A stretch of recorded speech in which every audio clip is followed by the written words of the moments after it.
오늘도 하나님의 놀라운 은혜와 사랑이 우리 성도님들과 성도님들과 함께 하시는 축복된 하루가 될 줄로 믿습니다. 이 시편 30편은 다윗이 지은 시입니다.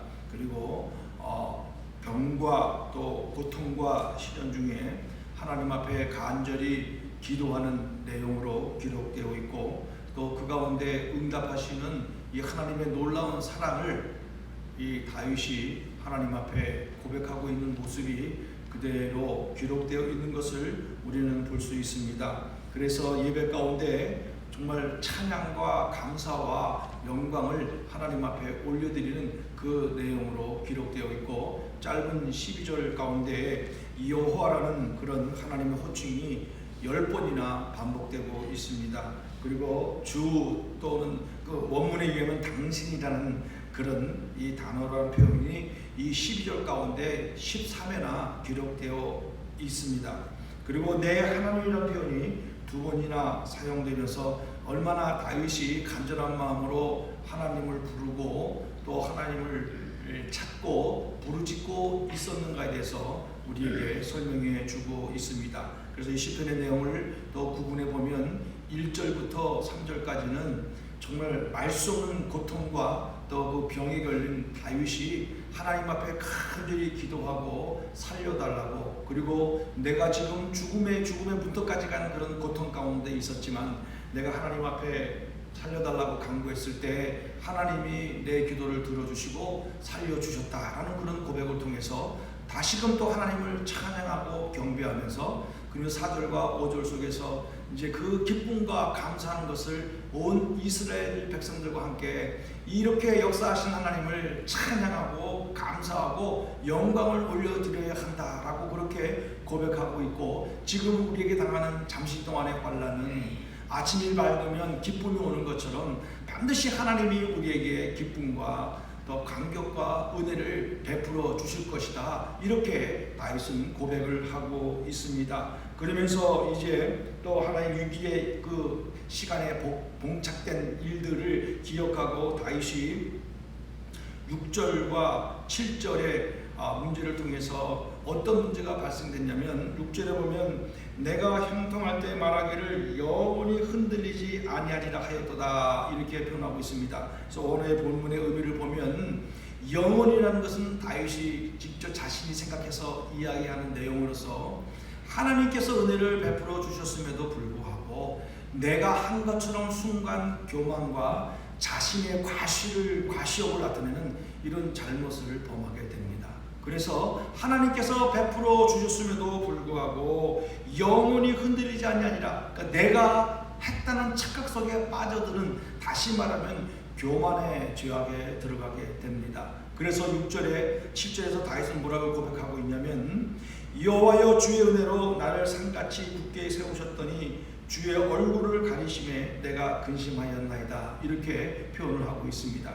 정말 주의 은혜로 나를 끝까지 가르쳐 주셨는데 내가 교만해서 내가 한 것처럼 생각하고 내가 한 것처럼 여겼을 때에 하나님께서 나를 떠나버리셨다, 나를 외면하셨다, 나에게 관심을 갖지 않으셨다, 나와 하나님과의 관계가 단절되었다라는 표현을 하고 있습니다. 그래서 다윗은 내가 근심하였던 그런 상황이 되었습니다라고 고백하고 있습니다. 그러면서 이제 다윗은 어떻게 행동했습니까? 8절부터 12절까지 또 그는 또다시 철저하게 통렬히 하나님 앞에 회개하면서, 하나님 저를 외면하신 것을 거두어 주시고 그리고 저를 살려주세요. 제가 죽으면 어떻게 하나님을 찬양하며 경배하겠습니까? 하면서 하나님 앞에 부르짖고 또 간구하기 시작하는 그런 모습을 나타내고 있습니다. 그래서 이 부르짖는다는 단어는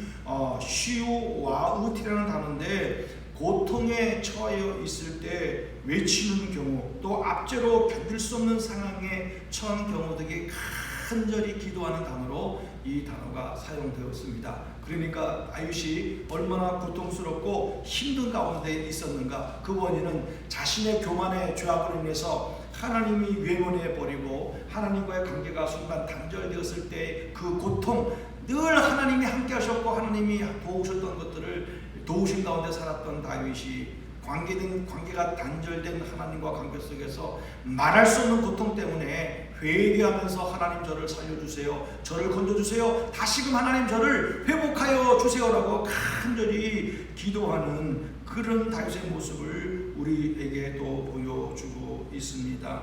그리고 또 강구하기를 이란 단어는 에트한나이라는 단어인데 애걸하고 간청하고 또 절박한 호소의 행위를 나타내고 있습니다.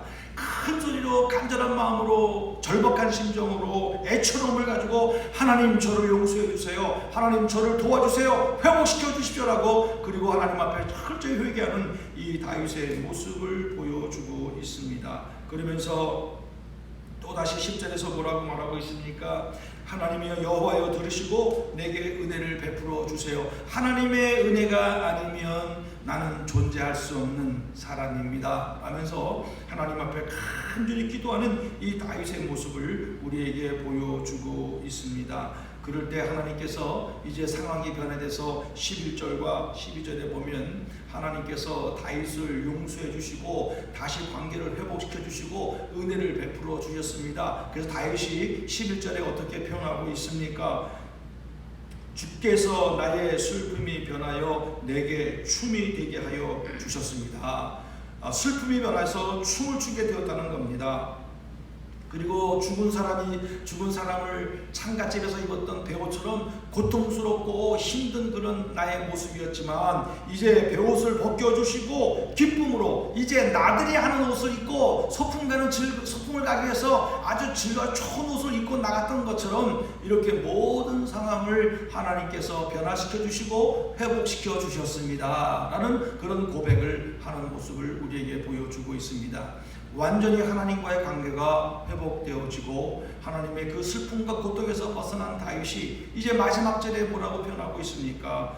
이는 잠잠하지 아니하고 내 영광으로 주를 찬송하게 하시니. 그러니까 나는 잠잠할 수가 없습니다. 나는 가만히 있을 수가 없습니다. 왜 그렇습니까? 하나님께서 이렇게 큰 은혜를 베풀어 주셨고 내 기도를 응답해 주셨고 또 내 죄 회개를 들어주시고 용서해 주셨고, 그래서 이제는 내 기쁨으로 바뀌었고 또 정말 너무너무 감사한 상황으로 바뀌었습니다. 그래서 나는 잠잠히 있을 수가 없습니다. 나는 하나님을 찬양할 수밖에 없습니다. 나는 하나님을 찬양하고 하나님 앞에 감사하고 영광을 올려드립니다. 내가 주께 영원히 감사하겠습니다 라는 그런 고백으로 끝을 맺게 됩니다. 그래서 우리는 이런 이 다윗의 상황과 환경 속에서 얼마나 간절한 마음으로 하나님 앞에 매달리고 기도하고 있었는가를 또 우리에게 보여주고 있습니다. 이렇게 시편 30편을 통해서 이런 상황 가운데 우리에게 주시는 하나님의 교훈은 무엇일까 우리가 생각해 볼 때,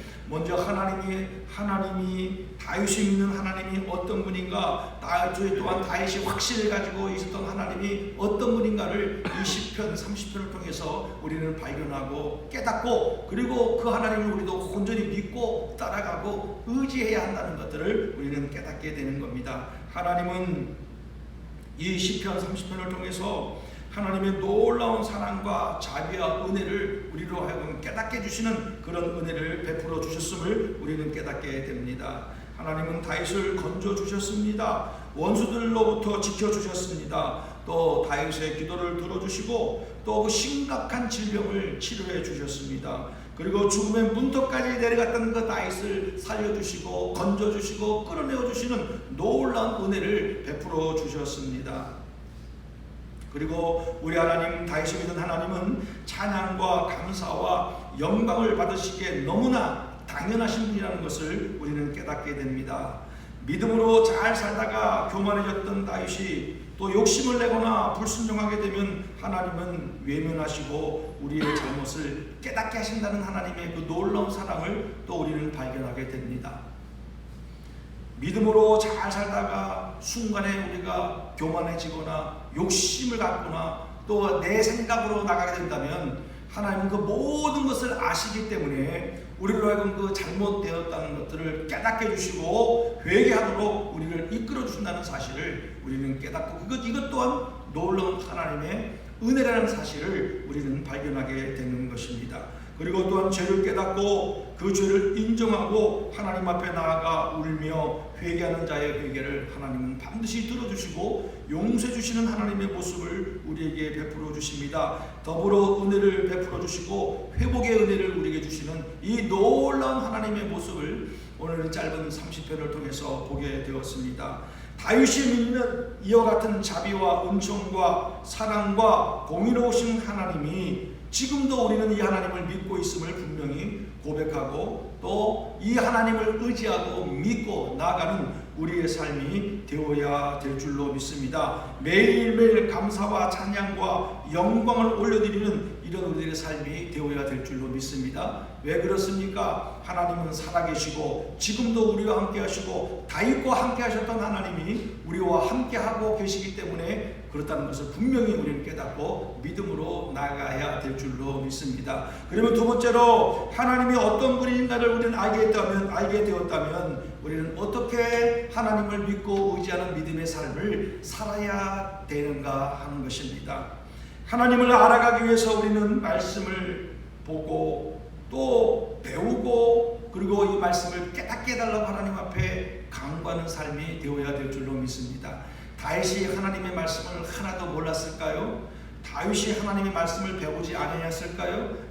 그렇지 않습니다. 다윗은 하나님의 말씀을 보았고 그 율법을 늘 마음판에 새기고 철저하게 신앙 교육을 받았던 이런 다윗의 모습을 우리는 기억할 수 있습니다. 그리고 고난과 환난과 어려움을 당할 때 다윗은 철저하게 하나님 앞에 기도하고 믿음으로 나갔던 것을 우리는 알고 있습니다. 이처럼 우리도 이 다윗의 모습을 통해서 우리도 하나님의 말씀을 배우기 위하여 애쓰고 수고하고 그리고 하나님 앞에 깨닫게 해달라고 간절히 기도하는 우리의 모습이 되어야 될 줄로 믿습니다.